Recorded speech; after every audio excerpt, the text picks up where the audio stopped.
నమస్కారం.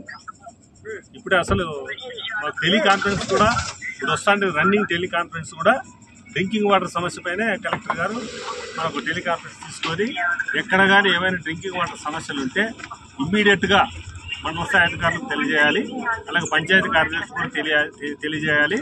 మేము ఇమ్మీడియట్గా సర్పంచ్ గారితో మాట్లాడి ఒకవేళ ఇక్కడే డ్రింకింగ్ వాటర్ సమస్య పరిష్కారం అయితే ఇక్కడికిక్కడే మేము సత్వర చర్యలు తీసుకొని తాగునీటి సమస్య తీర్చేదానికి కృషి చేస్తాం.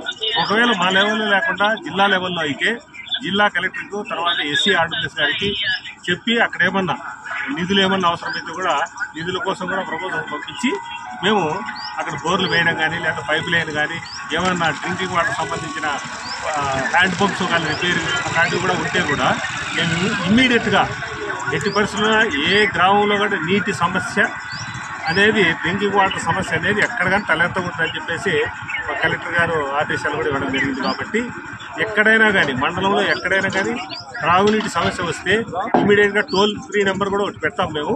ఆ టోల్ ఫ్రీ నెంబర్ కూడా ఇమీడియట్గా ఫోన్ చేస్తే సంబంధిత శాఖకు సంబంధించి అధికారులు అందరూ వచ్చి మేము కూడా మండల స్థాయి అధికారులు ఈఓఆర్డీ కానీ ఎంపీడీఓ కానీ ఎంఆర్ఓ కానీ ఏఆర్డబ్ల్యూఎస్ కానీ వచ్చి తక్షణం అక్కడ ఏం అవసరమో అది మేము ఏర్పాటు చేసి ఆ గ్రామంలో త్రాగునీటి సమస్య లేకుండా మేము ఖచ్చితంగా కృషి చేస్తామని చెప్పి ఈ సందర్భం మీ అందరికీ తెలియజేస్తాం. Thank you.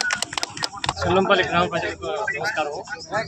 మేము పిలవగానే వచ్చినందుకు ఎంపీడీఓ గారికి, ఈఓఆర్డీ గారికి, తహసీల్దార్ గారికి ముఖ్యంగా నా ధన్యవాదాలు. సుల్లంపల్లి గ్రామంలో ఏ ఊర్లోనైనా నీటి సమస్య రాకుండా చూసుకునే బాధ్యతగా వాళ్ళు ముందరకు వచ్చి మాకు చెప్పడంతో తక్షణమే స్పందించి నీటి సౌకర్యం అన్ని విధాలా సహకరిస్తానని ఈ సభాగంగా మీకు తెలియజేసుకుంటాను.